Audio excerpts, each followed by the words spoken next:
anything and everything you do causes an effect.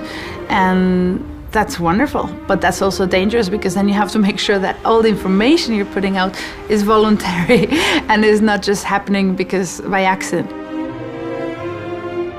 My name is Alondra de la Parra, and I'm an orchestra conductor. It's impossible to even talk about the magic in music, but it exists. And it's those moments of connection. I think it has to do with human connection, with being able to be generous, open, and vulnerable. That's the beauty of it. It's not a machine, it's just human.